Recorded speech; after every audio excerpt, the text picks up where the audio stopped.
Okay, so today we are going to learn two more chapters. All right, we are going to learn about Unit 7, Global Production Outsourcing and Logistic. And another thing is Global Marketing and R&D. Okay, all right. So today I'm going to show you a few videos. Hari ni ada banyak video. So it's like you are watching apa orang panggil tu movie or documentary lah. Okay, I will show you a lot of videos that I think that is beneficial for this class. Okay, so in this chapter, we are going to learn about most of it about supply chain, about strategy, in production and logistic, and then we are going to take a look at the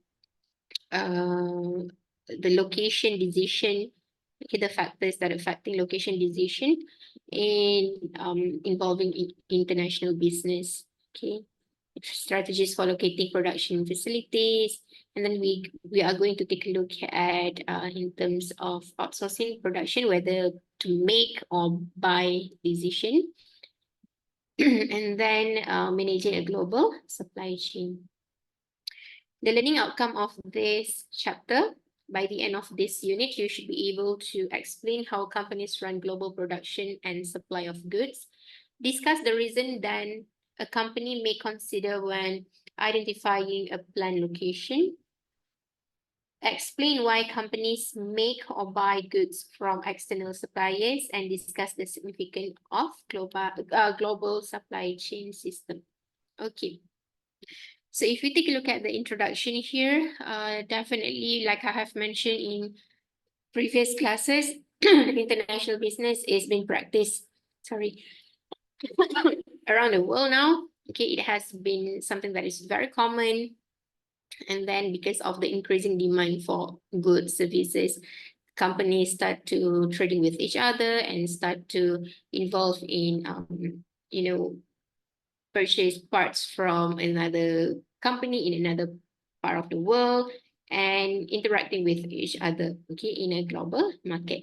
So this has motivated company to find strategies on how can they meet this demand, okay, and not only that, but also in maximizing profit. So when we talk about supply chain, definitely one of the company's objective is to maximize profit.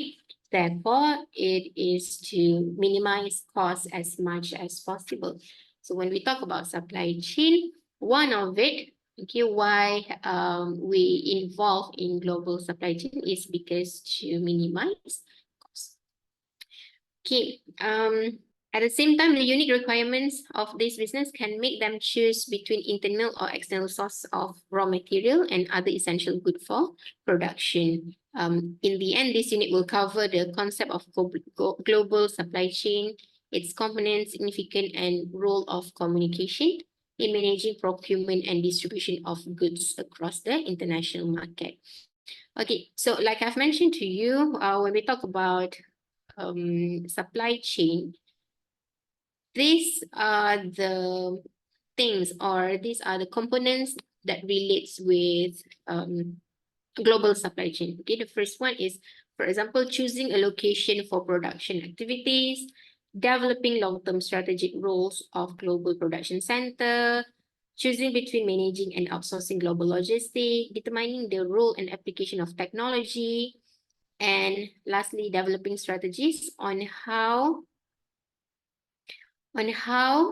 well the company can handle the dispersed supply chain across the international market. Okay, so maybe before we go further, let me share with you one video.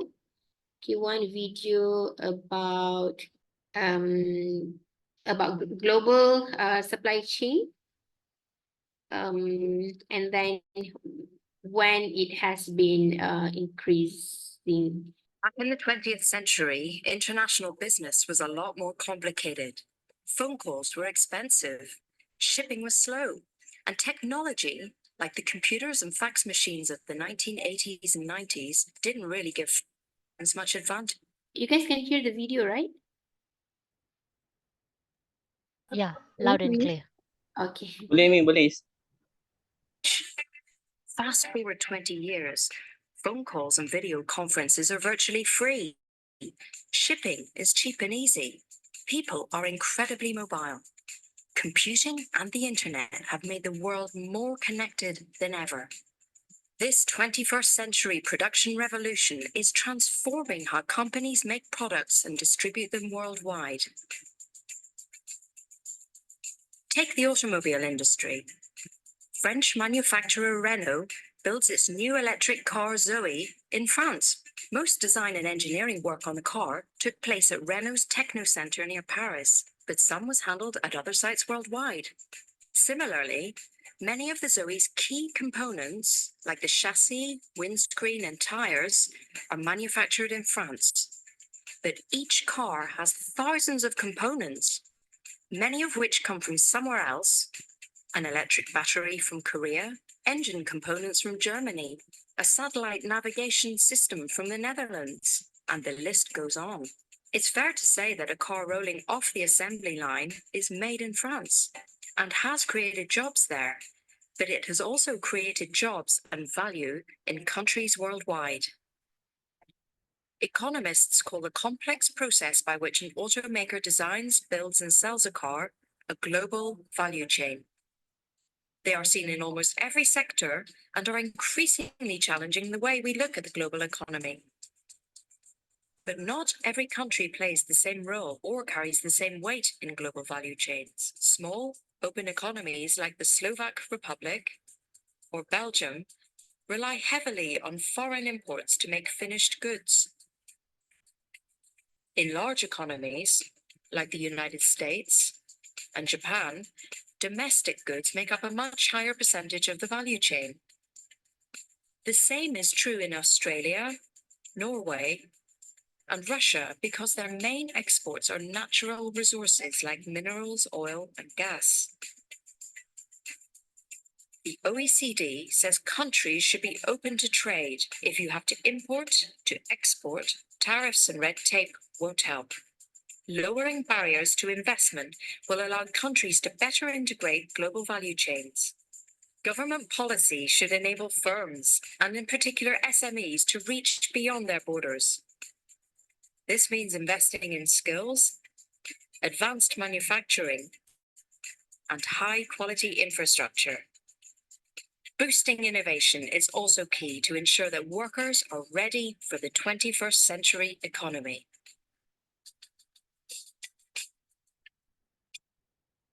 Okay, so that's the introduction of why global value chain has been emerging or increased, because of, you can see in the video that it provides some of the example of certain countries, and then what are they good at, and then what kind of sources that they have, what kind of activity that they involve in. Okay, so let's take a look at the first okay, before we go to these components, right, that firms will have to make decision on, let's take a look at the strategic objective first, and why, okay, why global companies, what are the goals, okay, in manufacturing and logistic activity. So the first one is definitely to minimize the cost of production, like I've mentioned to you just now.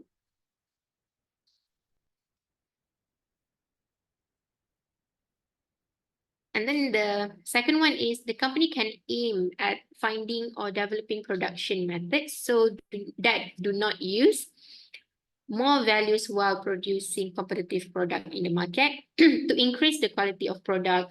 And multinational firm can achieve this goal by eliminating all defective products and necessary processes from the supply chain system. Okay, so the first one is in terms of the cost, right? In terms of the cost, manufacturing activity, let's say in a various location, can generally lower cost and then can be perform more efficiently. Okay, so in, let's say, by managing the global supply chain, okay, it can reduce the cost And then one of the things that can reduce the cost is the amount of inventory, for example. Okay, reduce the amount of inventory and then increase the inventory turnover, meaning that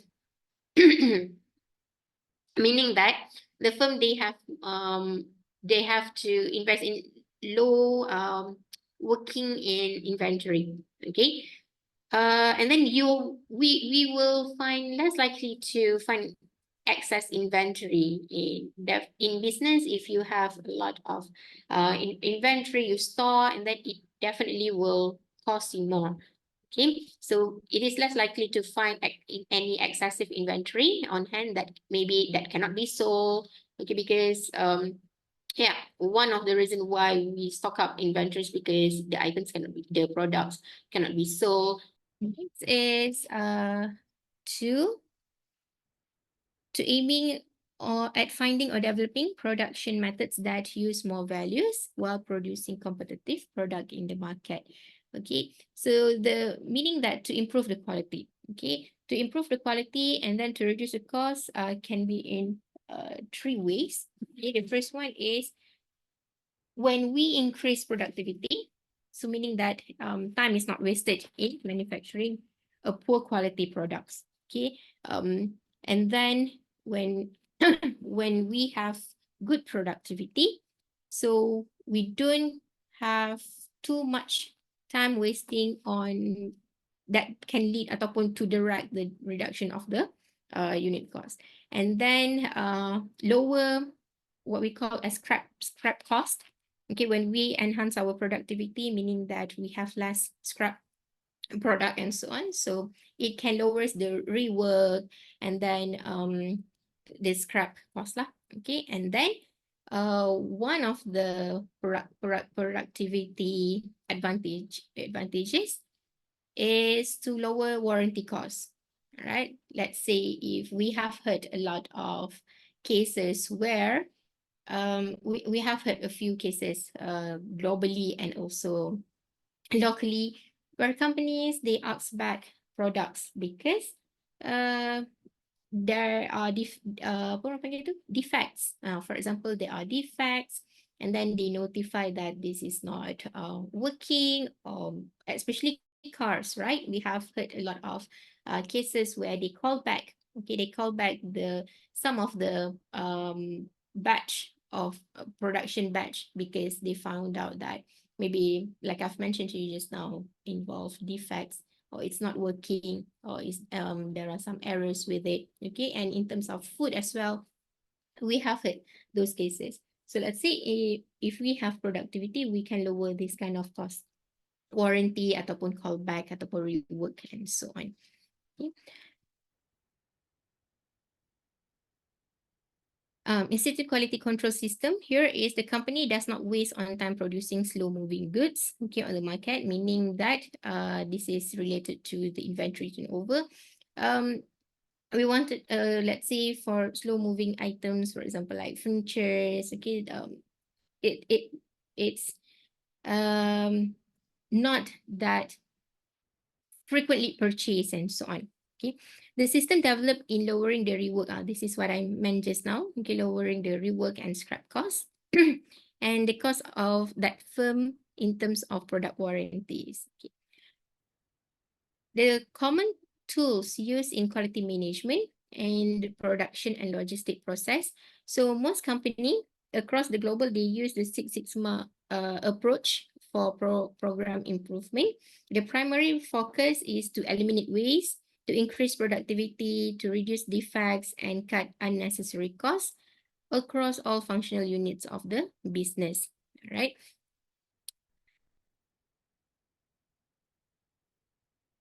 Okay. So we move to the next topic, which is the location of the production activities. One of the components in global supply chain is to take a look at the location, okay, where to manufacture or where to do your business. Okay, we have several factors here, factors to management of corporation that must consider. The first one is a country factor.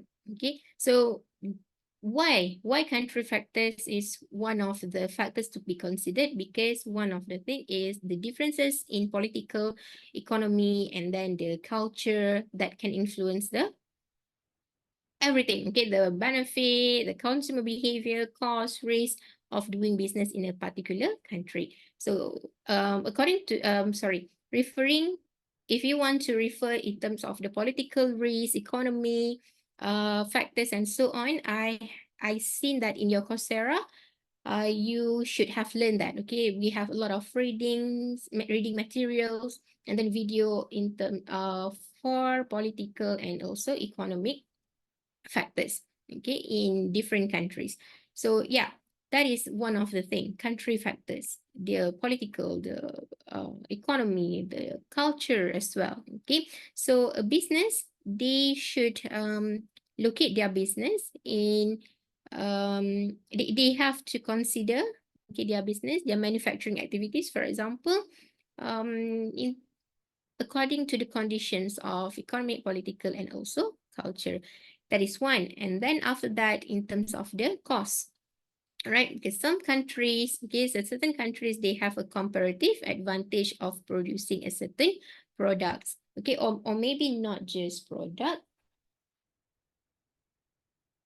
not just a product, they have a comparative advantage of supplying, for example, like labor. Okay, or maybe there's the strategic location. It is easier to trade because the country has apa orang panggil tu a lot of access and so on. Okay, so that reminds me of another uh, video. Okay, this one. Okay, let's watch this one.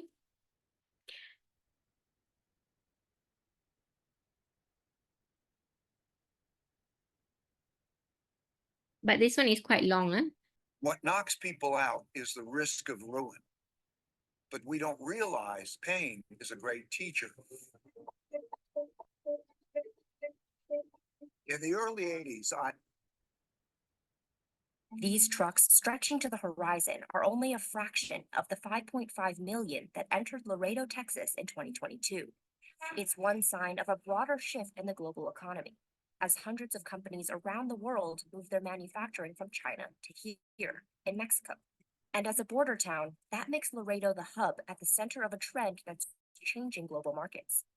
If you are manufacturing in Mexico, you can get that product to the US consumer in under 24 hours in the truck. If you are manufacturing in Asia, it's going to take you 2 to 6 weeks.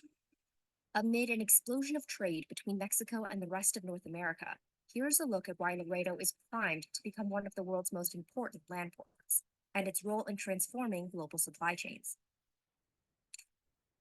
On this bridge dividing the US from Mexico, trucks often wait hours for a chance to cross into Laredo. In 2022, more than $800 million worth of products, from auto parts to carpets to avocados, passed through the city each day, according to US Census data. The total trade between Mexico and the United States, 40% of that processed through the port of Laredo. Daniel Covarrubias has spent years studying Laredo's role in international trade at Texas A&M International University. If you see on a map where Laredo is situated between the United States, the biggest market in the world, and Mexico, one of the biggest producing markets in the world, well, it's right in the middle of it. Laredo is uniquely positioned to handle all this trade as more and more companies reduce their dependence on China's factories and shift production to Mexico. It's part of a larger strategy called nearshoring.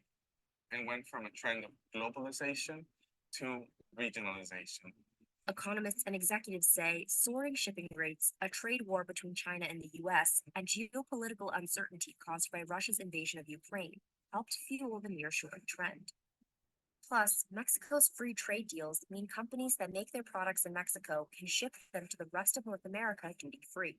You're seeing Chinese companies, to get out of the tariffs imposed on them, well, they can come and take advantage of the US-Mexico-Canada trade agreement if they manufacture in Mexico. In 2022, goods traded between the US and Mexico reached almost $780 billion, an increase of nearly 18% from the previous year. While Laredo isn't the only U.S. border town capitalizing on the expansion of nearshoring, it's receiving the most activity. In October 2022, about $27 billion worth of freight moved through Laredo alone. That month, it overtook the trade volume from each of the ocean ports of Los Angeles and Long Beach. Executives say part of Laredo's appeal is its location. The city is the closest U.S. land port to some of Mexico's largest manufacturing centers, like the Nuevo León region, which includes the massive industrial city of Monterrey. From loading up on a truck in Monterrey, you have a 2.5-hour drive north from Monterrey until you hit the Laredo border. Tom Simmons is the vice president of Majestic Realty, a privately owned industrial real estate developer. Over the last 10 years, Majestic has invested in warehouse properties across Laredo. That product will get unpacked in a Laredo warehouse, like we're sitting in right now, will get repacked into outbound trucks and tractors, and will get distributed throughout the United States. And you'll have all of the roadway networks that will spread east and west. The expansion of trade in Laredo is fueled by the surge of foreign direct investment in Mexico over the last 2 decades. Mattel expanded its Monterrey plant into its largest manufacturing facility worldwide. Lego also operates its largest factory in Nuevo León, with plans to expand. And Tesla recently announced plans to build out a massive gigafactory in the Monterrey region. And those are just a small sample of companies relocating their operations. The Mexican government said more than 400 companies have shown interest in moving production from Asia to Mexico. That translates into a surge of products funneled into logistics hubs like Laredo. If you take a 35-mile radius and place it here on this cross-border region of Laredo and Nuevo Laredo, you're going to find upwards of 500 U.S. custom brokers and Mexican custom brokers firms. You're going to find more than 500 transportation companies, more than 350 logistics companies. That concentration of logistics companies means trucks, and lots of them. More than 15,000 trucks cross daily by the port of Laredo. And this is between 2 bridges, the World Trade Bridge and the Columbia Bridge. The amount of trucks passing through Laredo has seen a steady increase over the last 10 years. To keep up, large infrastructure build-outs are underway. The city has already committed to expanding the World Trade Bridge from 8 lanes to 16. And the rail company Canadian Pacific Kansas City broke ground on a project that will double the capacity of a rail bridge spanning the Rio Grande. More trade passing through Laredo also means greater demand for warehouse space. In this warehouse, thousands of auto parts are transported in and out by trucks each day. Just one lot over, trucks flatten the ground to make room for even more facilities. We're adjusting to the supply and demand imbalance right now with the simple answer of just build. This site is just one example of the more than 3.8 million square feet of warehouse space under construction in Laredo. That amounts to a 28% increase in space since 2012, according to CoStar, a real estate analytics firm. But with warehouses more than 97% occupied, companies are struggling to keep up with demand. It is actually an unhealthy market because there are a lot of businesses in this market that want to grow. As manufacturing shifts south of the border, it is creating job opportunities in the U.S. That's because components for certain equipment are often made in Mexico, but need a more skilled labor force for final assembly. The automotive and the electronic will oftentimes go back and forth across the Mexico and U.S. border 4, 5, 6 times before the finished product is finally ready for the U.S. consumer. While the boom in trade between the U.S. and Mexico might mean a smaller slice of the pie for China, executives and economists say it will still remain a dominant supplier for a vast range of goods. In the meantime, the trade passing through Laredo is projected to grow. But what the numbers and data tell us is that the port of Laredo is going to keep on growing. It's just so in a league in by itself compared to other ports of entry. It's going to be hard to compete with Laredo. Okay.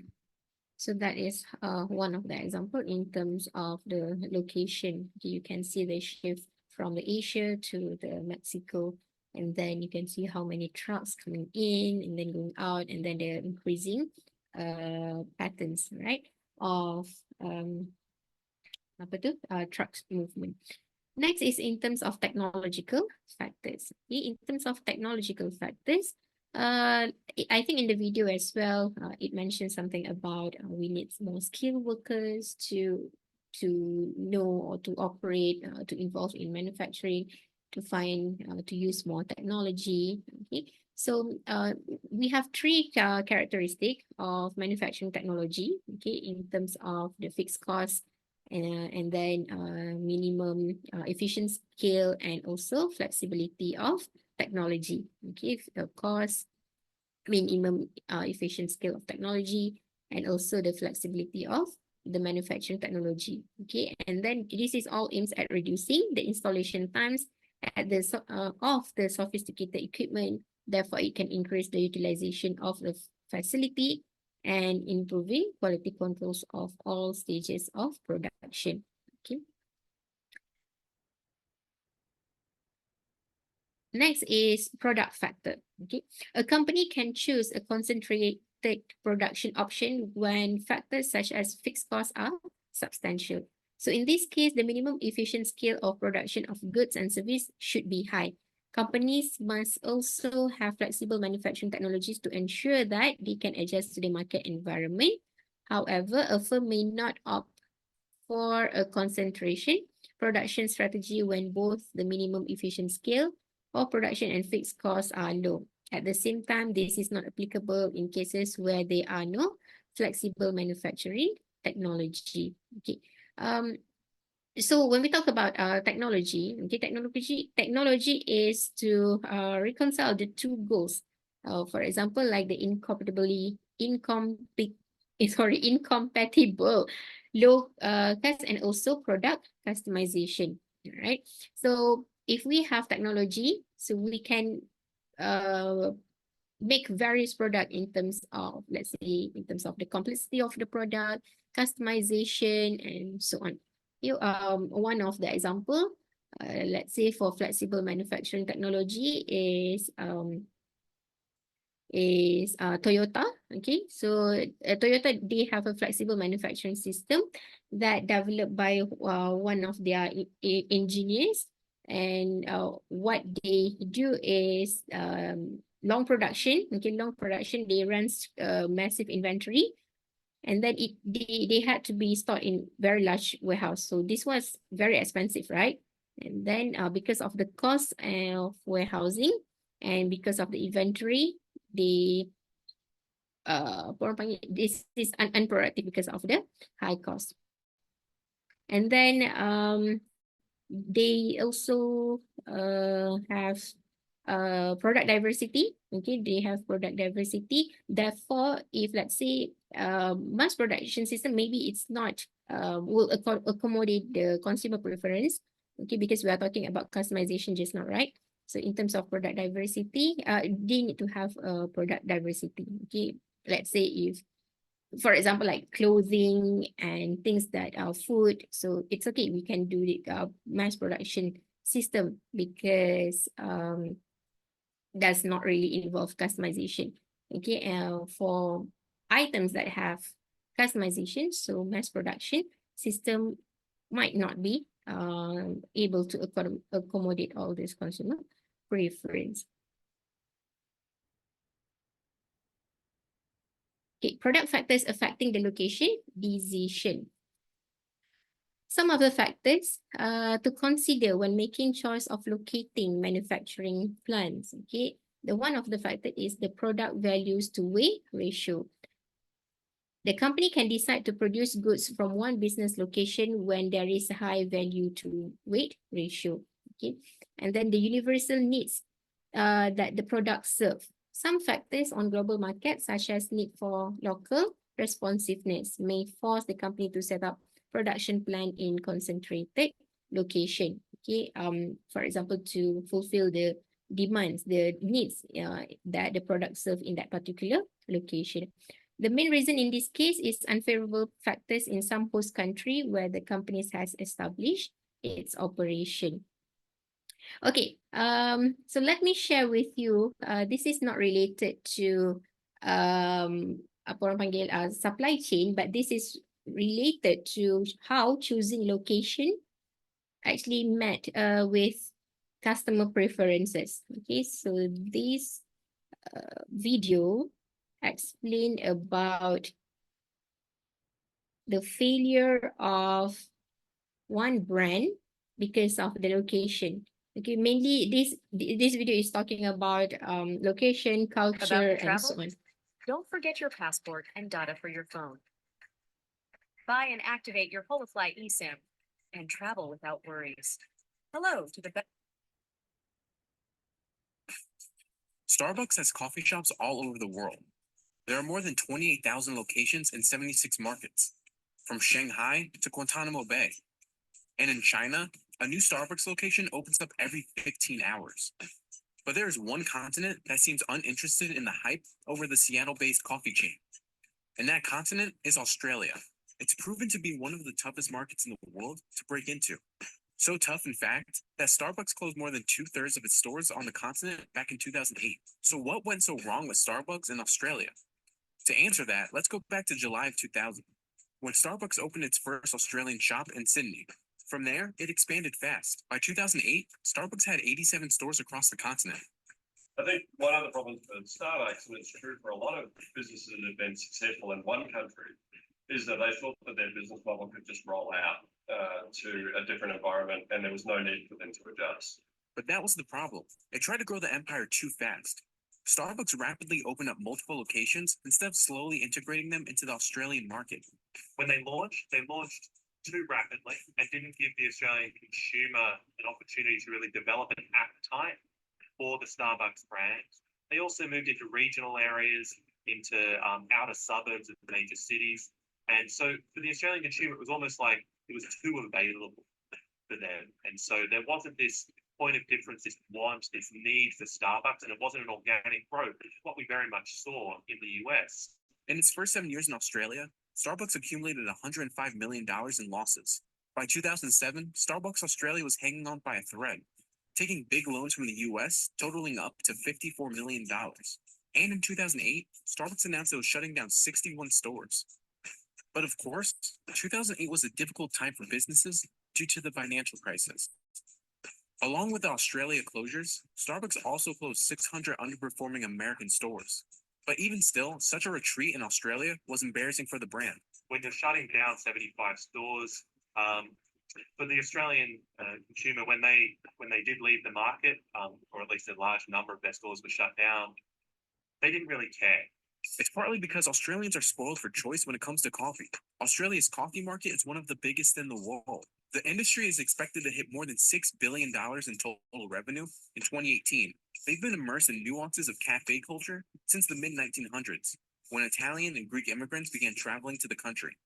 The immigrants introduced Australians to espresso. By the 1980s, Australians were fully engulfed in cafe culture. They've also grown accustomed to the specialty menu items, like a flat white or an Australian macchiato. So cafes in Australia were born out of like the Italian culture of, meeting a friend and knowing your local barista and it being kind of like a local meeting place where everyone knew each other. And then coffee was just a part of that. And then Starbucks came in with what is more of an American style, like coffee culture, which is essentially just like coffee is a product, coffee is a commodity, coffee is like perk me up in the morning. It's caffeination. Starbucks had a basic menu and offered more sugary drinks, which most Australians didn't like. In Australia, where local tastes are different, so we don't really want a coffee that's hundreds of ounces with lots of sugar in it. We want something a bit more sophisticated. Plus, Starbucks charged more than local cafes. So Australians instead opted to pay less for coffee they liked from a local barista they trusted. And so when you come in with this big, like, hey, we're going to open all these cafes and they're all going to be to-go focused, it just was the complete wrong market for what the Australian was used to. But there's one American coffee company that's thriving in Australia. Founded in Chicago and now based in Australia, Gloria Jean's got the traction in Australia that Starbucks couldn't. Gloria Jean's has more than 400 Australian locations and serves more than 35 million consumers in Australia each year. So what is Gloria Jean's doing in Australia that Starbucks isn't? Well, the company attributes its success to two Australians who franchised the business in their home country. Shops started to show up in Australia in 1996. Fast forward to today, the company has a presence in every Australian state. The reason? Its menu. The chain offers a wide variety of espresso drinks and specialty coffee. Failing to adapt its menu to Australians' coffee culture proved to be a mistake for Starbucks. And the company faces another challenge later this year, Italy. Starbucks is opening its first store in Milan in late 2018. Home of the espresso, Italy is rich in cafe culture. But according to Starbucks, it's not going to make the same mistakes that it did in Australia. The company said that it would develop in Italy with humility and respect for its coffee culture. It announced that it would be opening a roastery, which is not your average cafe. It gives customers a chance to see coffee beans roasted and processed before their eyes. So there's a chance that it won't struggle like it did in Australia. But Starbucks isn't admitting defeat in Australia either. Starbucks is staging a comeback on the continent. In 2014, Starbucks locations in Australia were purchased by the Mount Waverly-based Withers Group. Starbucks told CNBC that since its sale to the Withers Group, the company learned a lot. So this time, it's taking a different approach to putting Starbucks on the continent.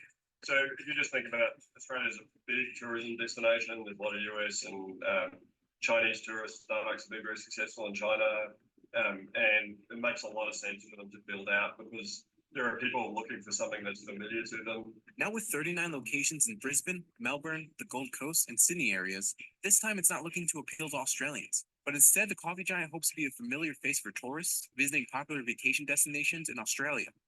Australia's always been a high volume tourist market. The same thing in terms of international students at our universities, potential opportunities for them. And we're starting to see Starbucks enter into some large shopping malls here in Australia as well. Australia welcomed 9 million tourists from 2017 to 2018. And those international visitors spent more than $30 billion in 2017 alone. So tourists could possibly be the key to keeping the company afloat and preventing another downfall. Okay, this is interesting, right? It relates with marketing as well. Okay, the next chapter that we are going to talk about. So instead of the market segmentation is for the local market because they know that it doesn't work there based on the consumer preferences and so on. They actually targeted visitors, right? Visitors or tourists. And this tourist, this consumer, this customer will help them to keep them afloat. I think I definitely agree with the statement that when tourists, when you go somewhere, I'm pretty sure that all of you as well, you have traveled to a lot of countries at some point. Okay, let's say if you go to countries that is very limited limited supply ataupun tak banyak kedai yang ada jual apa tu Malaysian foods or Asian food. At some point you will feel like you start missing, right? You started to missing the local cuisine and so on, and then you start to try to find out.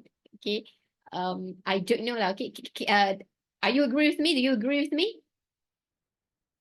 When you go traveling, is it at some point you find you kind of missing your local cuisine? Yes, okay. I did. Okay, I did. I went last year. I went to Turkey, and then I think the problem is not the country. I think the problem is the tourist agent that we use, or I'm not sure. Okay, I'm not sure. That they keep on bringing us to the local restaurants and so on.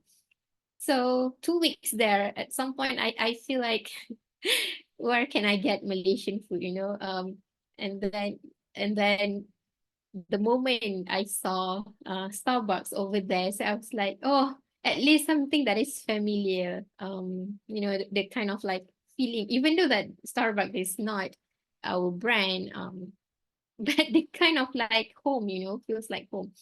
And then I think until day 6 or 7, only day 6 or 7, they brought us to a Chinese restaurant. So thank God. I think I know that I really can't travel for a longer time. Okay, my friend, she has traveled if I'm not mistaken about 1 month from Russia to Europe and so on. So 1 month. And then at some point she said that she hallucinate already all the local cuisine nasi lemak and so on.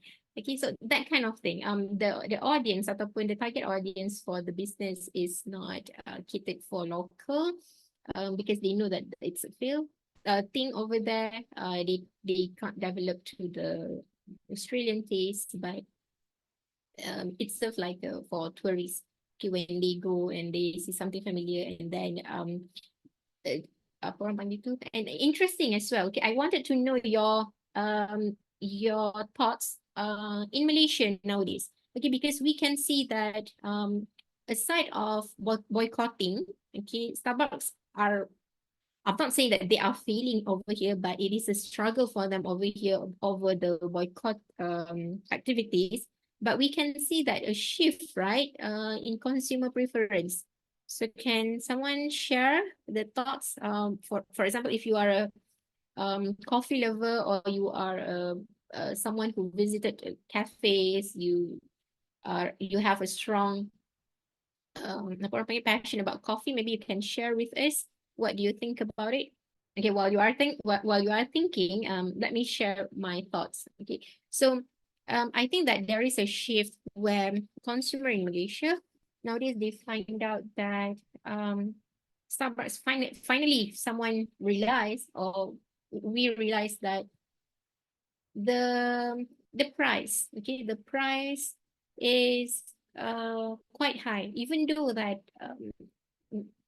a lot of Malaysians can afford the the price, but yeah, for a cup of coffee with that kind of price, very high price. And then not only that, like the professor said just now, Starbucks have a lot of sugary drinks, okay, sugary drinks. So maybe our taste, Malaysian is like this, okay. What I can see, like very quick to shift things. So when Starbucks become a lifestyle over here, so everyone was like, okay, Starbucks, and so on. But when local companies they started to come up with local coffee company, okay, and then and following, for example, like Indonesia, we can see that I think like 5 years ago we start to see Indonesia punya culture in doing coffee businesses have influenced Malaysian punya um way of doing business. Okay, we can see that a lot of company, small company, or apa orang panggil small stalls, food truck, they started to come up with their own coffee brand, and we can see that some of them are really successful. We can see them in malls, and then one of the larger chain now is Zeus, right? Zeus Coffee. So very spreading quickly, because why? Because they know that the they take advantage of the environment, the new environment where we want local coffee, and then it costs way cheaper compared to Starbucks. Okay, and then and one of the things that they do is they incorporate the local taste. I remember when they started, they come up with a menu about gula Melaka or something like that. Okay, a gula Melaka, and then things that is Starbucks didn't do. Okay, Starbucks punya taste is more macam tu lah, according to Western's culture, but just take advantage of that. Okay, any thoughts? Maybe any other reasons why we started to go for local coffee instead of the international brands, aside of boycotting? Well, Miss Ria, I think it's a part of like how there are many other coffee shop that actually is coming up, like we have the Gloria, the Coffee Bean, and then we have our local, which is the Bungkus Kauka, and other s- coffee shop that is coming, and they're coming with different flavors and everything. So people are like, they don't want to, just stick to one flavor, like how you have mentioned, like Starbucks, they are just like standard, and they come up only like drinks during the anything like festival, like you have it for Halloween or Christmas or something like that. But other coffee shops are coming trend, like every month they have something new coming up and everything. So I think that is why a shift is there. Not everybody is like going for Starbucks. Maybe if you see more, the one who's in Starbucks are, is, like who wants to spend more time there, doing their work or what, that kind of people who still prefers the Starbucks. But casually, that you wanted to hang out with your friends and everything, they go to more, the Starbucks one, like, where they can sit and really enjoy something like that. True, yes. Okay, agree. And there is one survey. Okay, this is marketing already. There is one survey that I just recently filled up.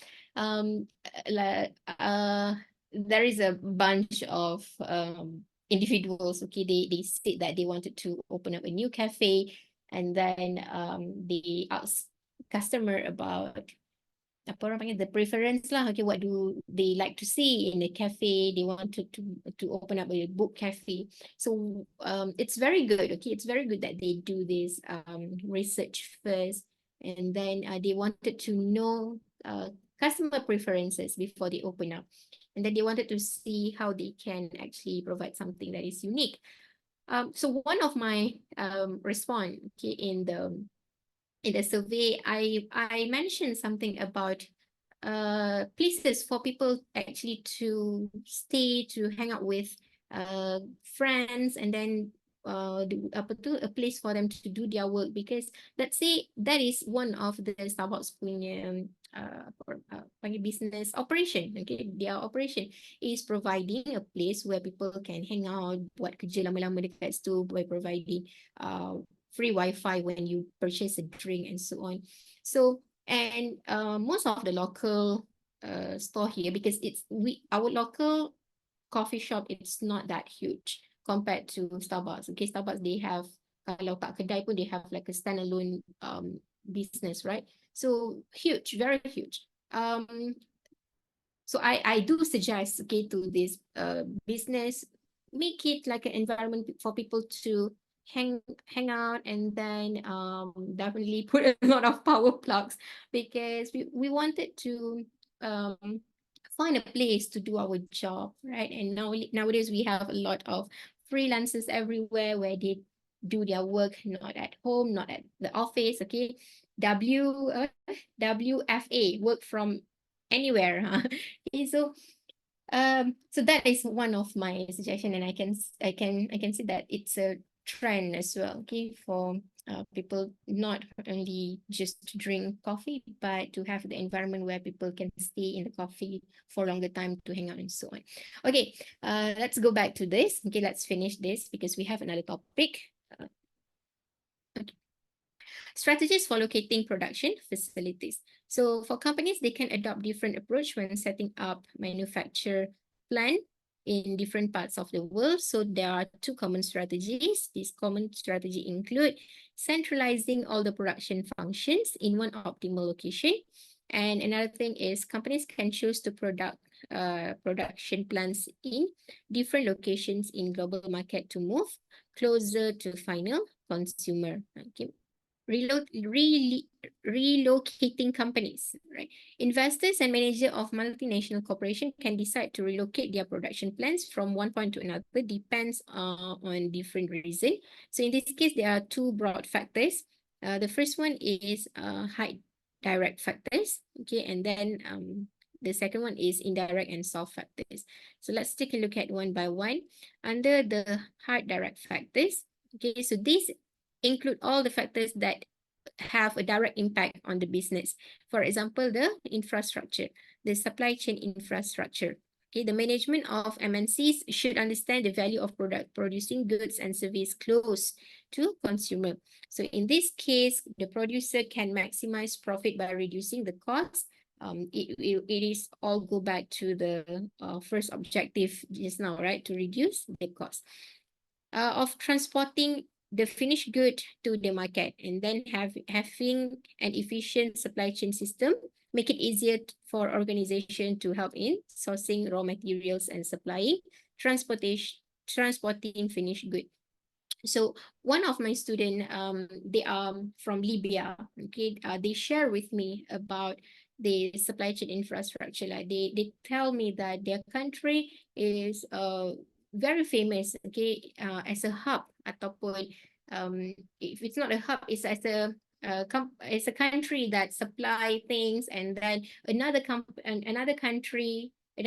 from another country apa tu, import their product, and then um import their product, and then for the local use, or even to export it to another country. Okay, so one of the reason they say that, because of why? Because in terms of the transporting cost, right? The transporting cost, it is easier, okay, easy to access compared to another country that importing from them.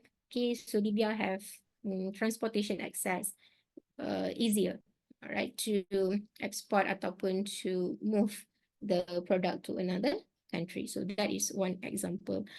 Next is effective corporate tax and incentive. So this is in terms of economy. Company analyze the taxation system in the global market, paying attention to the local and regional administration. So we have different types of tax in global market that cover various aspects of business, such as property-based tax and so on. Companies can therefore identify market that offer incentive, which act as a motivating factors and boost during the initial stage of business. Okay. And lastly is in terms of operating costs, all right? Operating costs vary from one location to another. Common example include real estate, utility, in terms of labor, union costs, include as well the employee benefit, insurance cover, in terms of pension, healthcare scheme. The company is expected to meet all the compensation package depending on laws and regulation in the host country. So each and every country, they practice ataupun they enforce different rules, different regulation, different laws, right? You have to adhere with, let's say, if you have a plant in the host country, you have to take a look at the minimum wages, what are the things that is apa orang panggil tu, the law required that covers employment, employees, and then not only that, maybe in terms of operate licensing, permits. So all of that, okay, have to be discovered ataupun you have to learn that everything is the cost, okay, you have to analyze the cost to obtain a certain license, or maybe they have like a fee, all those things, okay? And then indirect and soft factors. So this one is indirectly, okay, impact indirectly. Contohnya macam talent and knowledge management base. So it is easier to source human resource when the company is together with related firms in the region. However, major problems include unethical poaching of qualified and experienced employee from the company by competitors. Okay, this one is indirect, maybe not impact directly to the company, but it can be one of the factors, one of the factors in the global market environment. Next ialah in terms of business transparency and security. Business can achieve high level of success if market environment is secure. Okay, so this is somehow related to the country punya culture. Again, in terms of the political, economic culture, whether there are a lot of corruptions or not. Okay, and in terms of how they enforce the law, and then monitoring it, political stability, economic security, and so on. Okay. Yeah, this is all go back when you try to do your analysis to choose a country for you to penetrate their market and so on. Okay. So unethical, definitely for unethical countries, it is less favorable to do business there. All right, environment very unethical method to carry out business transaction, because you wouldn't want company with for example apa panggil itu economic instability kan, the currency ataupun takkan nak buat in terms of war is going on, and then they don't have a good relationship with a lot of countries. So it is all go back to the security, and then your yeah, okay, business security. Okay, next topic is to make or buy decision. Okay, make to buy decision. So let's see reasons to make decision. Okay, it is a strategic decision that company makes to either produce good ataupun buy them from external suppliers. Okay, so if you buy them from external suppliers, meaning that this is what we call as outsourcing. Okay, a make or buy analysis is done at the operational level in the organization. The factors to make, okay, the factors to make behind decision making is a better quality control. Okay, definitely if you are making it yourself, manufacturing it yourself, sama lah kan, macam let's say if you are doing your own job, so you can monitor the quality, you know already. But let's say if you delegate it to your team members, so you wouldn't have full control. That yes, you can have control after the work is submitted, and then you can busway whatever it is or make them to do it, but you don't have a full control to exactly how it do it, how they do. But one of the way to do it is by providing a clear instruction. So similar like business as well, have a clear, let's say if to buy, right? To buy, have a clear specification, standardization, and so on. Make sure that they come up with product that you intend to buy, instead of quality or it doesn't match your preference. So need to have a good a good strategy on make sure that supplier understand what you want.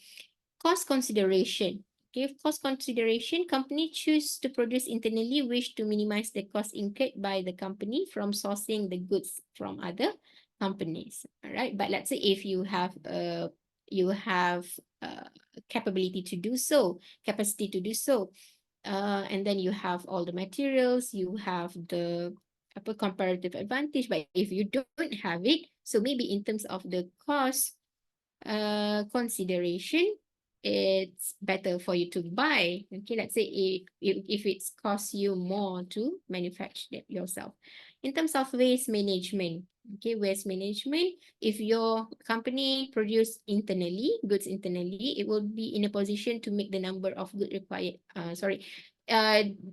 for you will have your waste, right? You have your own waste, and then you have to deal how to manage this waste, what you are going to do with it, right? So that you don't pollute the environment, and then and so on. And not only that, okay, in terms of this one, it's talking about the quantity of supply. So you don't want it to become a waste. You have a lot of them in your inventory. Unreliable suppliers. Okay, so maybe the suppliers is not consistent in producing the quality and quantity of the goods. Maybe there are whenever that we have risk of getting small items ataupun defects item, or maybe it's not accurate in terms of the quantity. So the company may risk losing customer who demand the constant supply of the finished good from the company. And other factors, okay, for example, like environmental reasons, and then they desire to integrate land operation. The advantage, okay, the advantage of make, right? It can be lower cost if the firm, like I've mentioned to you just now, if you have a comparative advantage ataupun you have a capacity ataupun your company is more efficient in the production activity than any other company. And then in terms of technology, okay, in terms of technology, maybe if you acquired technology to produce themselves, so you acquired that technology and can be used for longer terms, compared to if you supply it to a company that have better technology, so you wouldn't get the advanced technology. You wouldn't get the it for that time being lah. So you don't have skilled employees. Okay, you don't have employees to develop them to learn about the new technology if you just sub to another company, rather than just acquire the technology itself. And then it can also, one of the advantage, it can improve in terms of the schedule. Macam tadi I mentioned to you that mana tadi? About maybe unreliable suppliers, right? They don't give you the actual quantity that you want, and then in terms of waste management and so on. So if you have a decision to make, meaning that you can improve in terms of your time, in terms of your schedule, right? And this will lead to the cost saving result of, because you have make planning and coordination, and then you have scheduling the processes easier. Next is factors that may lead to buy decision. Okay, so maybe lack of expertise, right? You don't have qualified personnel for the production, therefore you have to sub it to another, source it to another enterprise, another company, right? It cannot be done within the organization. You just don't have capacity. You don't have a skilled worker. You don't have people who know how to do it effectively, efficiently. All right. And then maybe the cost of you to develop that personnel, maybe it will be so high. Okay. It is so much higher compared than you using another enterprise to do it. So or maybe not just to develop, to apa orang panggil tu, to hire them. Okay, to hire them, it will the high cost will impose to your business. And then in terms of brand preferences, okay, the company may develop a liking to given brands of product that are supplied by selected suppliers. So suppliers may possess unique business secret that cannot be copied in another firm or the market. Maybe when they, I don't have any example of this. If you have, then please share with the rest of the class. But what I can say here is, let's say in terms of food, maybe they have a special recipe or special formula to do things. So and then it's just like they have their own unique thing and cannot be replaced, cannot be copied. And then you, as much as you try to do it internally, but you wouldn't find it the exact similar quality as it should, okay, as compared to that, you know, this is what customer wants, okay, something like that. This, when I give this example, it reminds me of a movie. Okay, so cost consideration. Cost consideration, again lah, like I've mentioned to you just now, may choose to source good because the high initial of you to produce internally. Small volume requirements. So maybe the company do not require large quantity of the necessary goods. Therefore, there is no need. Okay, buat apa kan? We are not going to set up a special plan for manufacturing this thing, because we just need small volume requirement.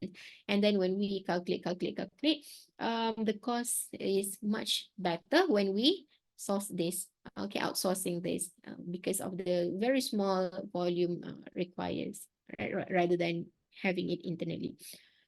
And procurement and inventory consideration. Okay.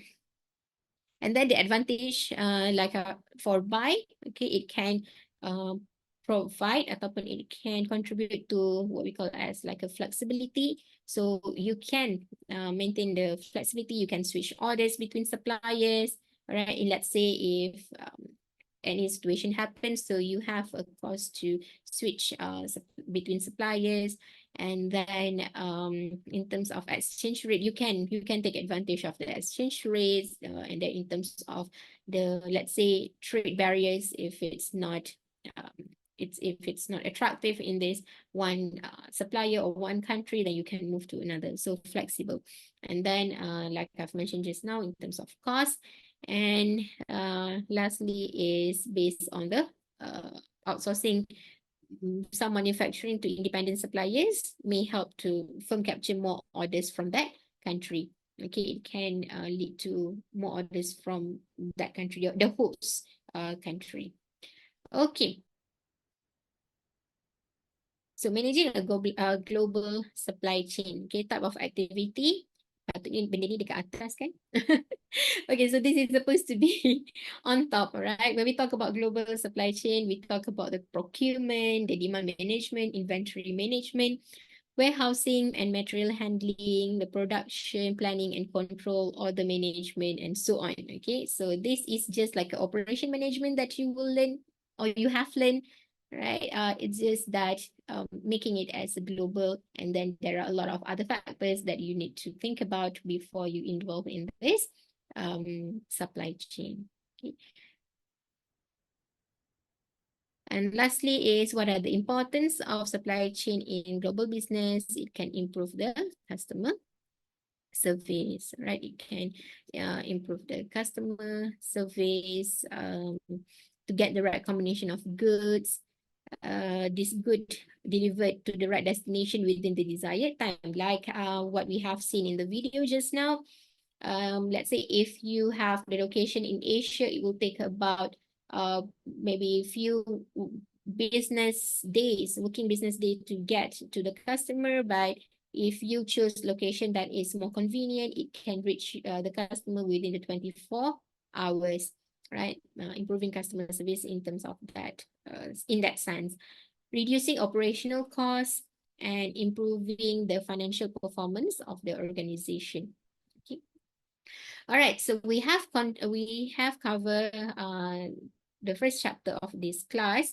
All right, let's take a break for 5 minutes, and then we are going to learn about global marketing.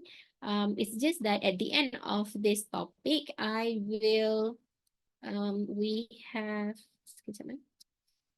how to see participants. Okay, we have about 40 participants. So I'm going to group you. Okay, I'm going to group you into several groups at the end of this topic lah, global marketing. And then we are going to do discussion. I'm going to give you something for you to discuss with your friends. So I hope that you guys can still be in this class and then work together. And then you have to tell the rest of the class what's your findings. Okay, so for the students, I think maybe like 6 groups. Okay, 6 or 7 groups, and then we are going to discuss it later. All right, I just tell you earlier lah. All right, so I continue. Okay, so let's take a so let's take a look at the next topic, which is international business, global marketing, and R&D.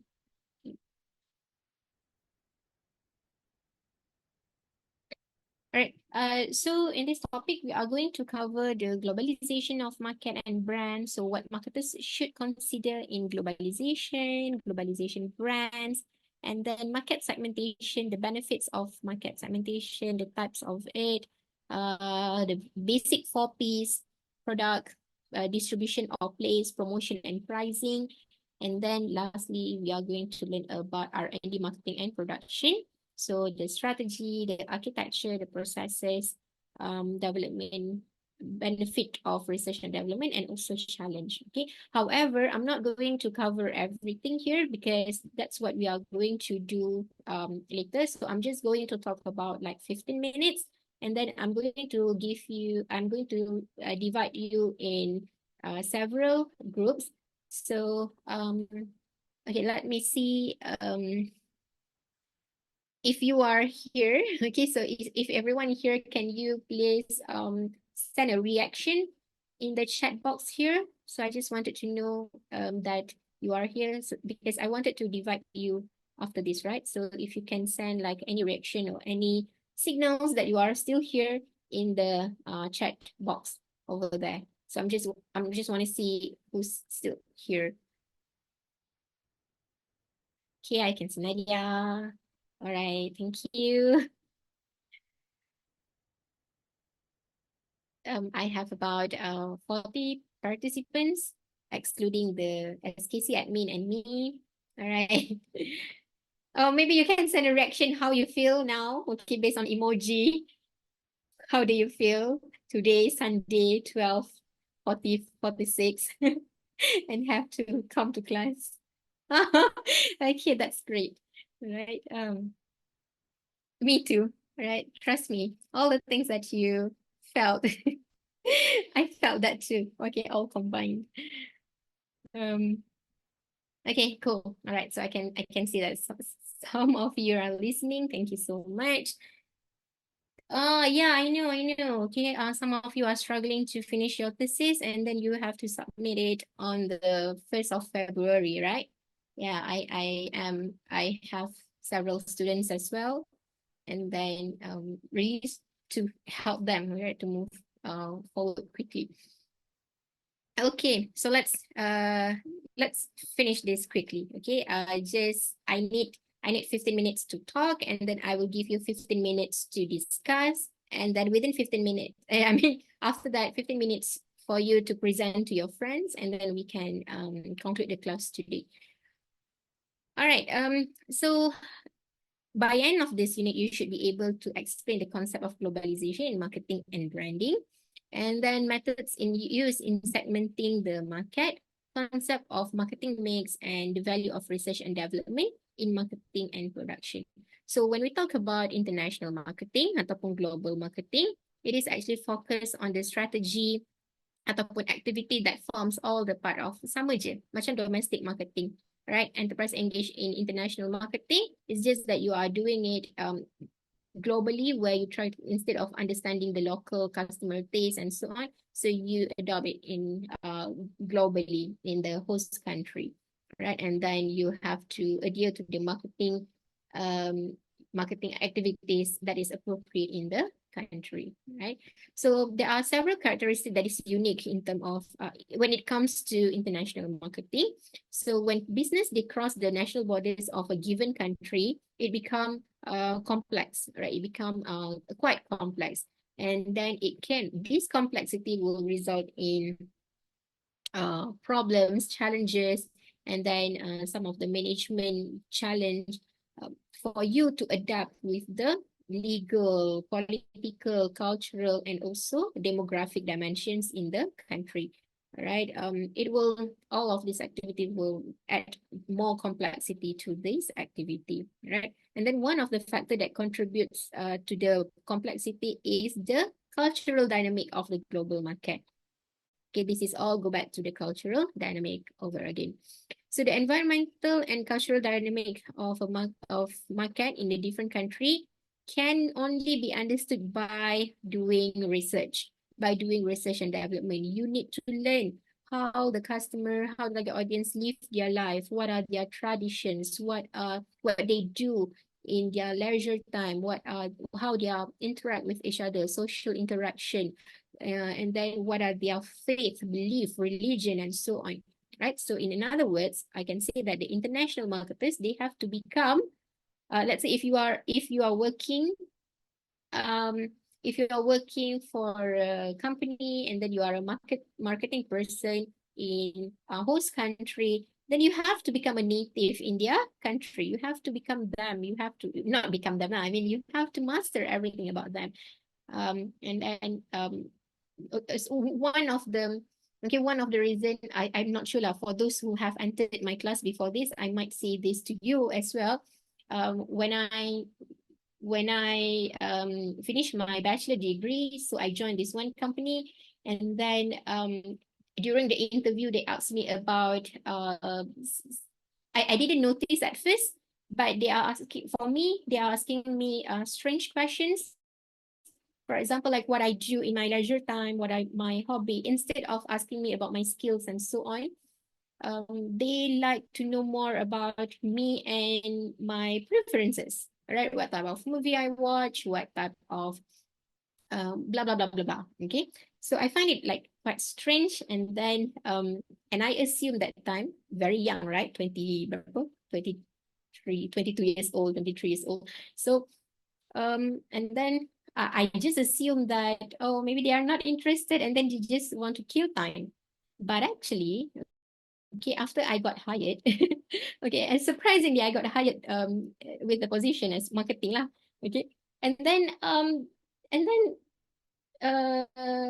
So I finally asked, okay, I asked my boss, I said that during the interview, what makes me, because lepas tu kita ada berapa orang panggil tu macam apa tu progress lah, okay, progress performance evaluation of before confirmation, right? Before 3 months. So I mentioned, I asked, okay, so what did you think that makes you want to hire me, or what are the things that you see that makes me selected? And then I finally asked them, why you guys are asking strange question that is not related to this business at all. Okay, so one of their answer is, we wanted to know you, and then we want to know your culture.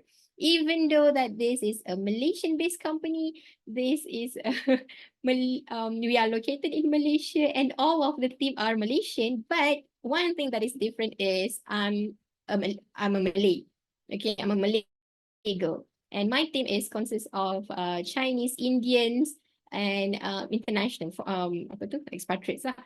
So they said that, oh, we wanted to learn about this, okay, and then your task here now, okay, your task here in the company is to teach us to learn everything about Malay culture, to teach us about blah blah blah, because we already have diversity lah contohnya kan. So you have, in other words, that you have to learn about them, okay, not become the native of the not become exactly them, but to learn everything, to understand. Okay, that's how marketing works. Okay, so that's how I know that, oh, okay, so it is a good thing lah. They asked first, and then maybe they wanted to know that you know preference, and then they tell me that to teach about them, to share with them, all right, how for them to capture the Malay market. Okay, to capture the Malay market. But unfortunately, apa tu kita, I mean, we for me lah, okay, I prefer to watch, like international film and so on. So for Malay market, I don't know like deeper, but for basic boleh lah kan, but to know really deeper, and if you ask me about the entertainment industry, Malaysia entertainment industry, you ask me who is the actor, I'm sorry to say I really don't know lah. Okay, all right, so that is the part of marketing. You have to learn about especially in international business, you have to learn about the people, right, of those, like their lingo, their idioms, the way that they talk about. Okay, and then so you have to, so when we talk about international marketing, they have a similar characteristic with national marketing ataupun local marketing. It's just that it is more complex to understand the cultural variances in another country. Okay, so what marketers should consider in globalization? So elements to consider is the value of stocks to make projection, right? The value of shares may fluctuate depending on various macroeconomic factors in global market. Therefore, find ways to promoting their products in different market. And then in terms of language, and then the company must overcome the marketing challenge. Okay, so I have this one video for you to see. This is quite recent, not that recent lah, but this is what we should learn ataupun the challenge that we have faced last year. As long as I've been in marketing, there's been always a fight that, maybe marketing's not as important. And I do think that tide's shifting, especially this video is digital. Companies are about understanding that challenge. $1 spend like 2 or 3 or 4. And so they're more willing to invest, I've seen in the past couple of years versus 10 years ago.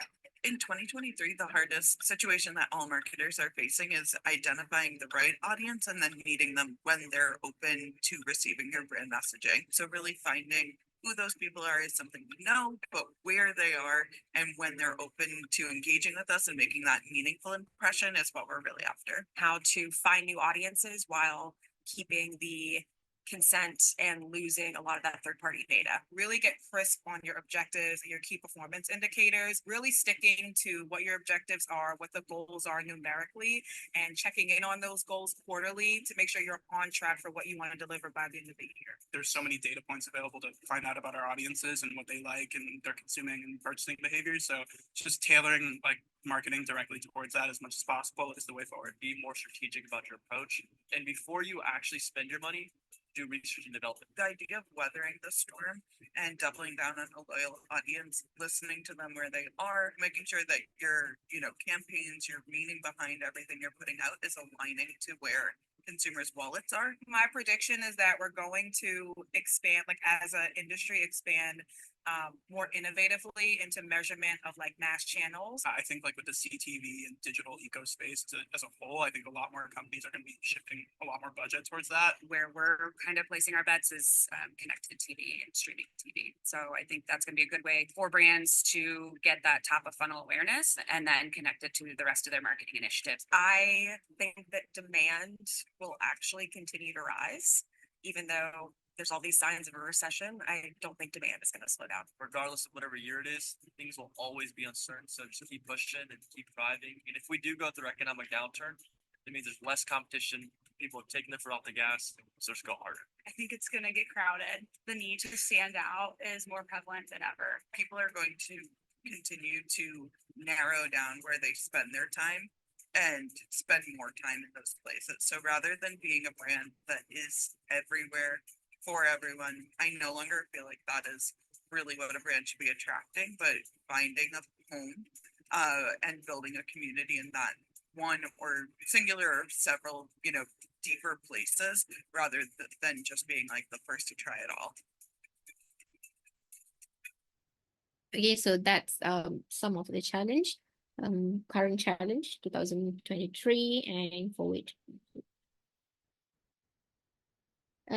So one of the part in the video, it mentioned that before you join into a new venture or any or everything, so you should invest in research and development, okay, to understand. As you can see in the video, it mentioned over and over again about customer preference, customer purchase behavior, and then it mentioned a little bit about the budgeting, mentioning a little bit about marketing channels, okay. But again, research and developments, all of this is actually going to help if you perform a good research and development. So when we talk about research and development, it is actually a two distinctive thing.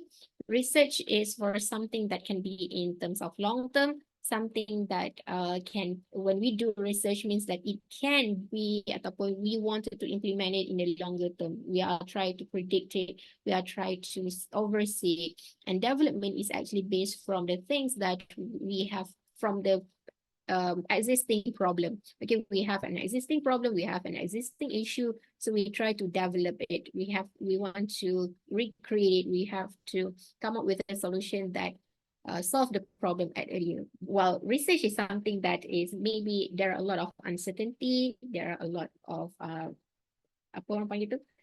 not try and error. You have to find it deeper so that you can use it in strategic planning afterwards. Okay, so I'm not going to talk about this. Okay, this is all in my questions later about globalization, brands, and then the stages of brand globalization. So we are going to learn to your discussion later. Okay, so I'm just going to share with you the main function of in global marketing. Right, the main function in global marketing, it involves, for example, is choosing the basic route for global marketing. Where are you heading?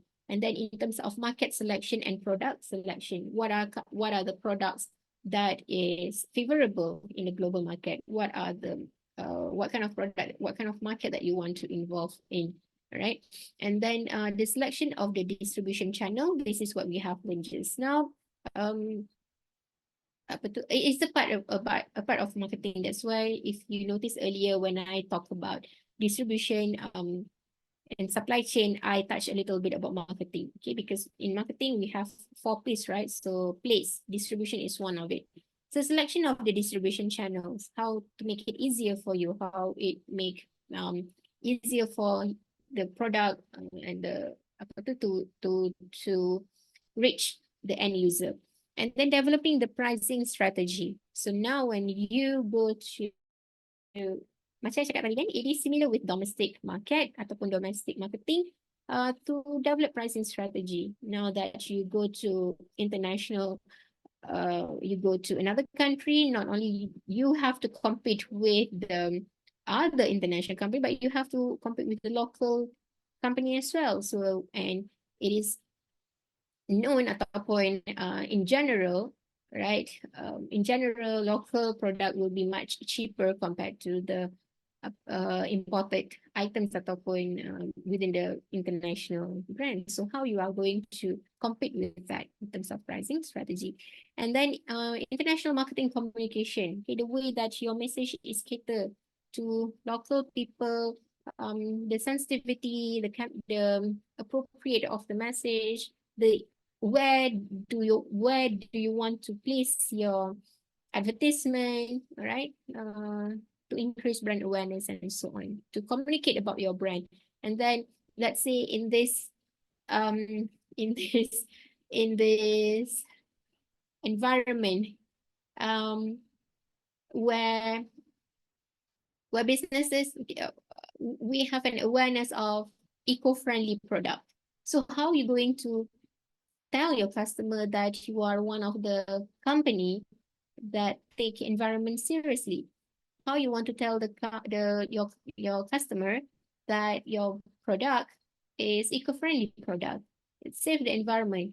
How are you going to tell the customer that you are giving back to the environment, giving back to the society, involving in CSR and so on, right? So all of that, because that's what, rather than just product quality based on the brands and so on, but they are actually looking into the nature of the company, the activity, whether you are an honest company or not, whether you involve in transparency, whether you involve in giving back to society or not. All of that is actually factors that lead to customer preferences. People nowadays are more aware because they have access to find out your company, what are you doing, aside from selling stuff, selling things.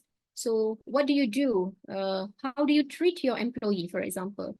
Okay, and don't be surprised that people will boycott your company, or people won't buy from your company because they know how you treat your internal customer, sorry. So as a business, it's not just how to market your product, but to communicate how to market your product, but to communicate you as a company that you are trustworthy, that you are a good company. That is something that you should, as a marketer, if you are working in marketing, you have to take a look at as well, okay, in terms of reputation, not only in terms of reputation in giving product quality, okay, ataupun good quality, but also your company itself, the reputation, what people perceive about your company. Again, research and development, how to know is doing a research and development. Okay, business ethics. Yeah, so that one is business ethics. How ethical you are in doing business. Okay, so for example, in choosing the basic route just now, it is actually related to what we have learned, the entry modes, whether you want to export, licensing, joint venture, or FDI. We haven't learned FDI. Okay, we are going to learn it next week. Week 5. Okay, we are going to learn it week 5, FDI and foreign exchange market. Okay, so I think that I have covered several things about international marketing. So let's hear from you, right? I'm going to divide you to answer all this. Okay, to answer all this, I have prepared several questions. So when you discuss, and then I think it can be beneficial for you to learn as well with your friends, and then to listen what they want to say about it. Okay, so let me try first. All right. I'm going to kejap. I'm going to divide you into a breakout rooms. Miss Zoria, will you be posting the questions? Yes. Okay. I'm still figuring this. Okay, kejap. But oh, I have to recreate. Okay, because I have created earlier. Sorry, I'm not familiar with this. Okay, breakout rooms, and then I need only 10 minutes. Hold on, let me see how many questions that I have. 1, 2, 3, 4, 5, 6, 7, 8, 9, 10. Okay, so according to you guys can hear me, right? So according to the breakout rooms, I can see in room 1 only Pogonus Warren. So Pogonus Warren, do you have the answer? Because I can see that only one person joined in room 1, or maybe we can listen to group 4 first. Group 4, I can see that most of them joined the room 4. So can we hear the answer from room 4? What factors should be considered when standardizing advertising and promotional activity for international market? Do you have any ideas? Okay. Yes. So for room 4, there are 4 of us, Chris D, and myself, Suhaida, Siti Rauda, and also Marisa Nabila. So the 4 of us identified 4 factors that should be considered. The first one is the cultural differences. So understanding and respecting cultural norms and values is crucial to ensure that the advertising message is received and positively and does not offend the audience. Very good. Especially in the case of Japan, advertisement often focus on harmony and group benefits rather than individuality, which is more emphasized in the United States and the European continents. So, and the second factor is legal and regulatory environments. Compliance with local news and regulations is also important to avoid legal repercussions and to maintain a positive brand image. So, for example, in Germany, there are strict regulations against comparative advertising, and which is quite common in the United States. Okay, and for the third factor is language and communication styles. So, effective communication requires adapting to the local language and the nuance of the target market to ensure the message is clear and engaging. Like countries like France or Spain, they use the local language in advertising is more effective than English. And the fourth and final point is media availability and usage. For example, digital advertising may not be more effective in South Korea as one of the most connected countries, whereas in regions with less internet penetration, like the Africa, the traditional media might be more relevant. So choosing the right channels is crucial to reach the intended audience effectively. So those are the 4 points from our group, Miss.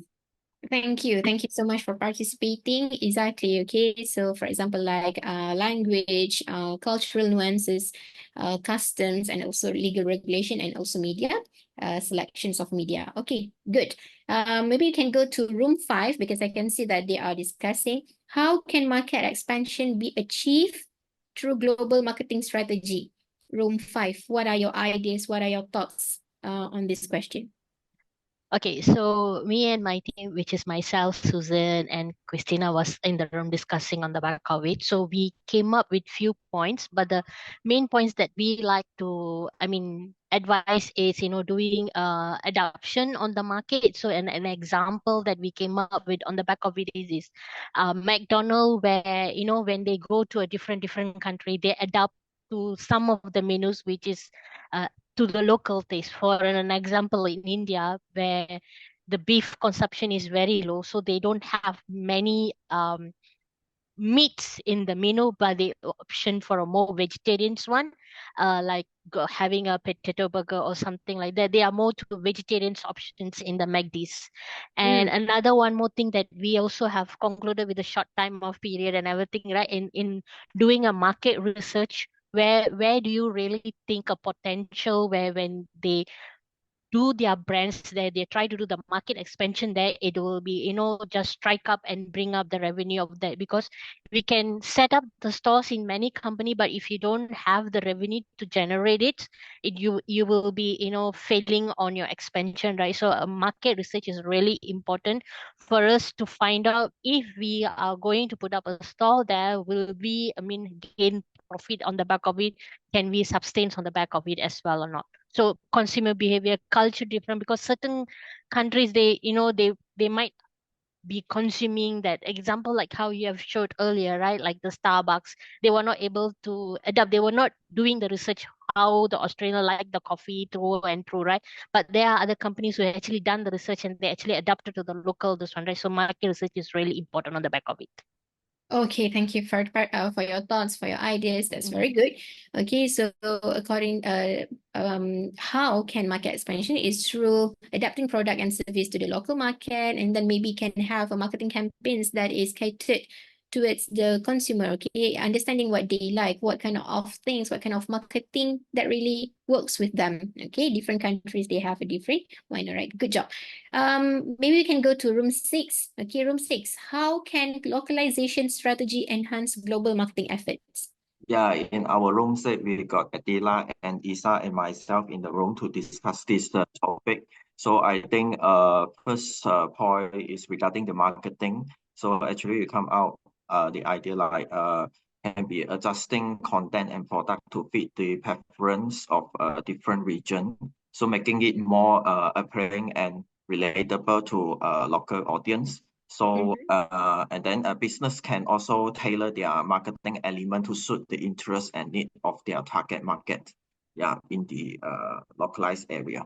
And about the product, so we think of the pricing structure, can adjust pricing structure to align local economy condition and also customer spending power and style.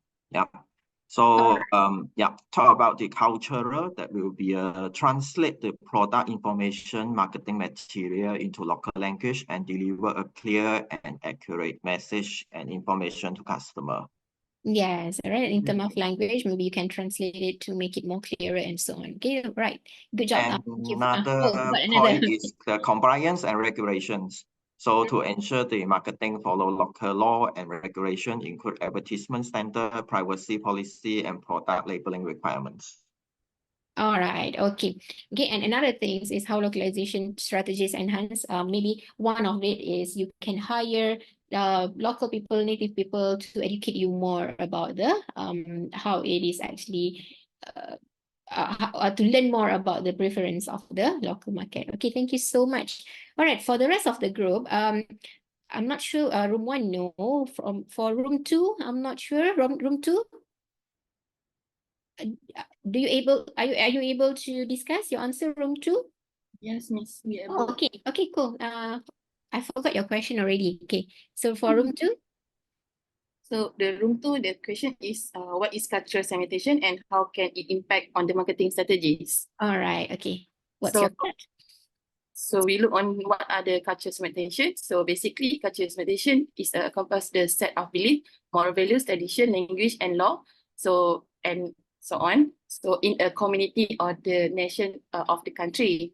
So how it can be impact to the marketing strategies. So basically by understanding on the target market. So we make from the larger market to the target specific to the smaller market. So we can distinguish what are the preference and their needs, so we can serve the effectively and creating product and service made on their punya traditional norms, so that the consumer will feeling connected with the culture through the communication channels, which can drive the sales increase through the advertising effectiveness and the strengthen brand perception.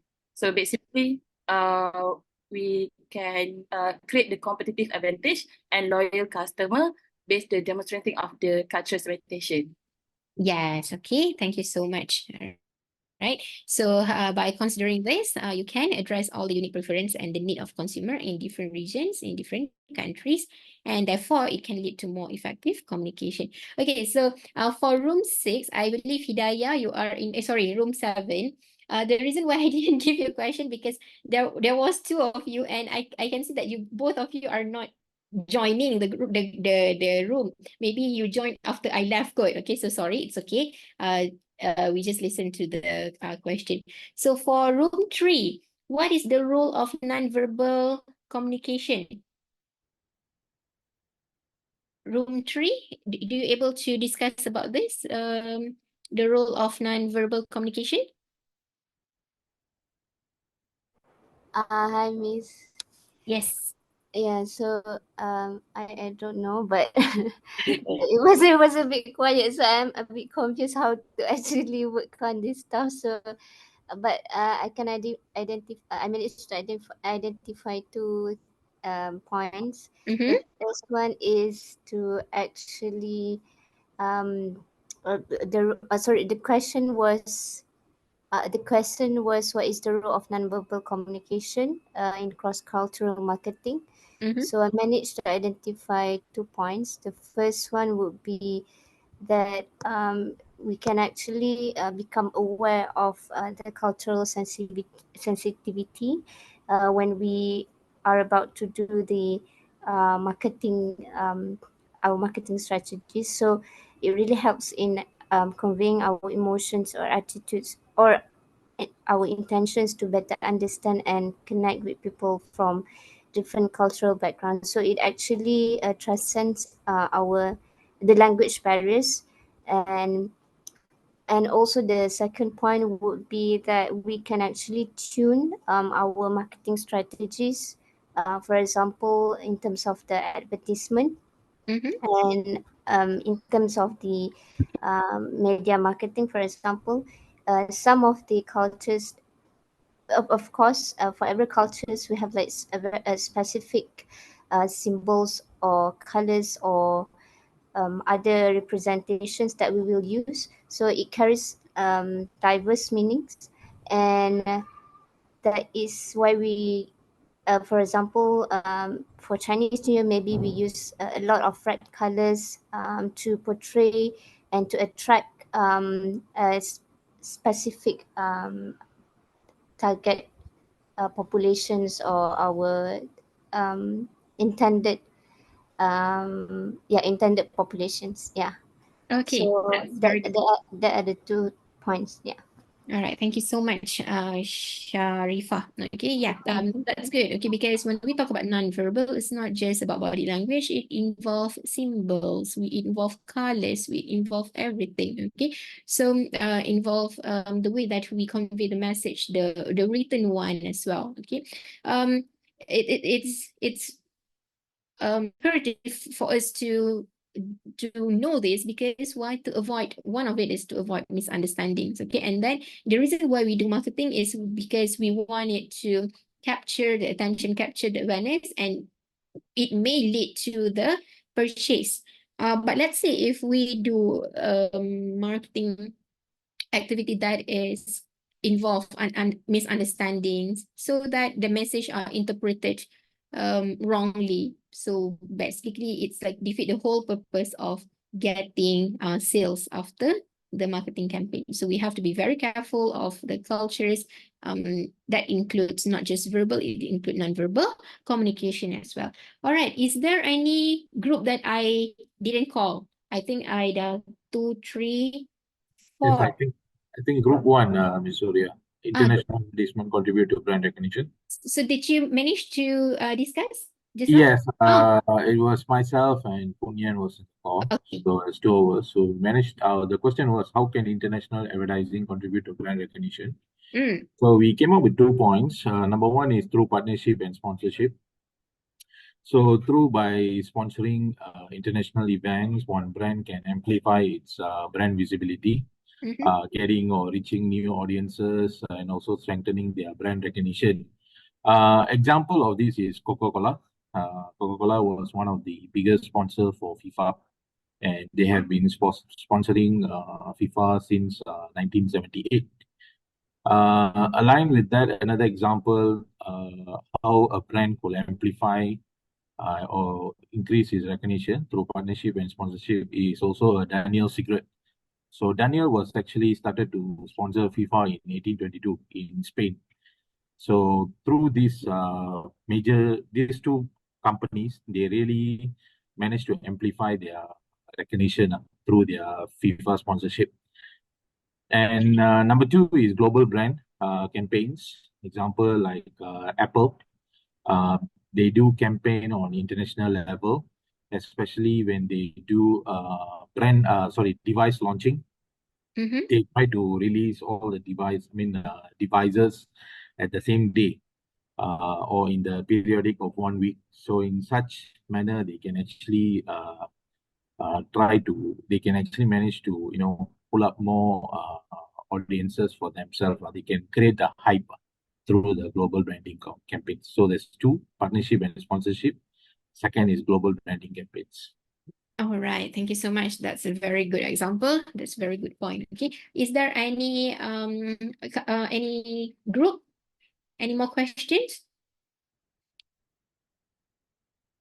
Room 4 dah kan tadi kan? Room 4, room 5, 6. Okay. Right. All right. So within this discussion, you have learned some of the examples and then some of the reason factors that related to our chapter just now. Okay. So like group 1 just now mentioned something about global marketing campaign. Okay, so I remember that Airbnb, they do this campaign which is Belong Anywhere campaign. It's about experiencing the unique, the authentic stay with throughout Airbnb. So that's their campaign, so to belong anywhere. And then there are a lot of other example as well. Okay, if you Google yourself international campaign ataupun global marketing campaign, so you can find a lot of things. Okay, and one of my favorite, okay, I just share with you one of my favorite. I'm sure that you guys, all of you, not all, most of you guys use Spotify. Okay, and then at the end of the year, I couldn't wait. Okay, I couldn't wait to get the review, okay, of your music taste and so on. So they have one campaign, year in music campaign. Okay, and then they also have created a specific, specific campaign for a specific region. For example, like they have come up with Discover India campaign, where they highlight local music and artists to Indian user. Okay, that kind of unique marketing things that make to contribute more brand recognition. Okay, all right. So I believe that that's all for our class today. Okay, we have covered the segmentation benefits of it, and then we have covered about global marketing, localization, and then location wise, and so on. Okay, so I'm going to publish your midterm examination. Yep. I'm going to publish your midterm examination now. Oh, you cannot see my screen. Okay, sorry. I'm going to let me see. Midterm examination 20. Okay. So can you see in your UROX, in your Canvas student? I have published midterm examination available from today, and then you have 1 week to complete it before 28th January. And then please complete it.